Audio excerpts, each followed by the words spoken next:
Let's go back to our main reporter on this story throughout this week, David Common, in Boston. David. Well, Peter, it was really quite something this evening. Officials came out and said we're no further ahead than we were Monday night, except one suspect is dead. They said this after an enormous manhunt, and they said only at about 6 o'clock this evening that they were going to call off the manhunt for now and lift the lockdown that had clamped Boston shut. Only minutes after that announcement, announced right here at a press conference, we were passed by dozens and dozens of SWAT team cars, hundreds of police officers heavily armed, the military and helicopters hovering in the sky. Clearly something changed, and it changed really quickly, and it came, Peter, after a day of incredible drama. Take a look. The dramatic manhunt began in the darkness with the killing of this campus police officer while he sat in his patrol car. A short distance away, the pair carjacked a Mercedes, drove to an ATM to try to get money from the driver's account. The driver escaped. Police, though, were in pursuit. The suspect threw grenades and 3 pipe bombs, then engaged in a terrifying gun battle in the middle of a suburban neighborhood. 200 rounds of ammunition were fired. I just heard explosion after explosion, so I crouched down in my doorway, and I saw the bullet come from here through there. One of the men, 26-year-old Dzhokhar Tsarnaev, was shot by police, then reportedly run over by his fleeing brother, Dzhokhar Tsarnaev, a naturalized American citizen. He then became the subject of a massive manhunt. We're asking people to shelter in place, in other words, to stay indoors with their doors locked and not to open the door for anyone other than a properly identified law enforcement officer. Thousands of officers, dozens of SWAT teams stormed sites, going door to door. We watched as people were ordered to the ground at gunpoint just a short distance from where the remaining suspect was last seen. This man told us officers were stopping anyone outside. There was a guy down on his knees with his hands behind his head, and about 6, 7 cops around him with their guns out, telling him to get down on the ground. Police from multiple states were joined by the U.S. military, armored vehicles, and helicopters. The city was locked down, all residents told to stay home, transit cut off, schools, workplaces closed. A major metropolitan area turned into a militarized ghost town.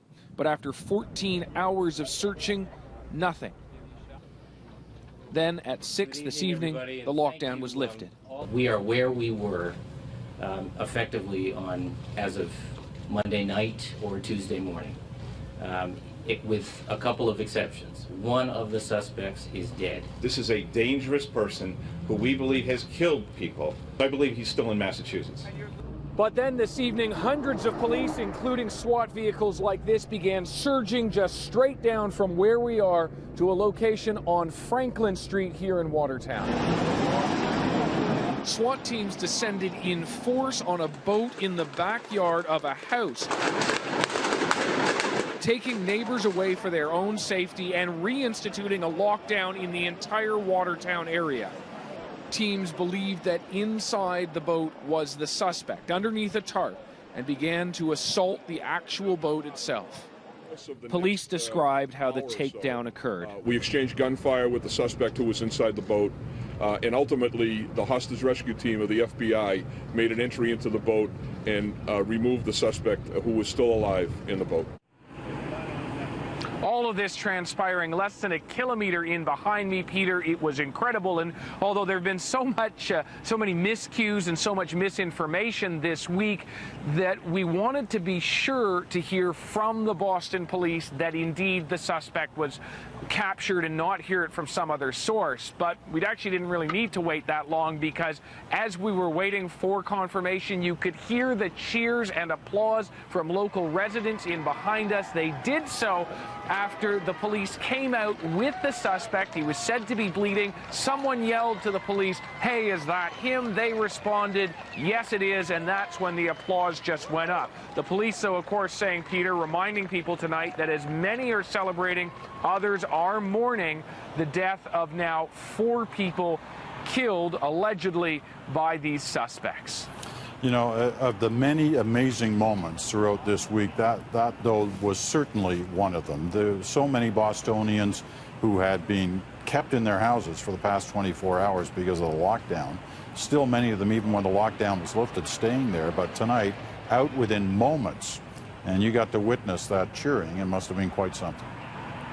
Yeah, incredible. Now, I couldn't see it, but we could hear it. And listening to that was the confirmation. This has been a very long week for Boston, and today was a very long day, locked down, unsure when it would end, concerned about why it was in place. They knocked out mass transit and didn't want people congregating anywhere because they were worried this was someone who used explosives, knew how to use them, and had access to more of them. They did not want to create a target of opportunity, Peter. Well, as it has been all week, David, excellent reporting. David Common in Boston, thank you.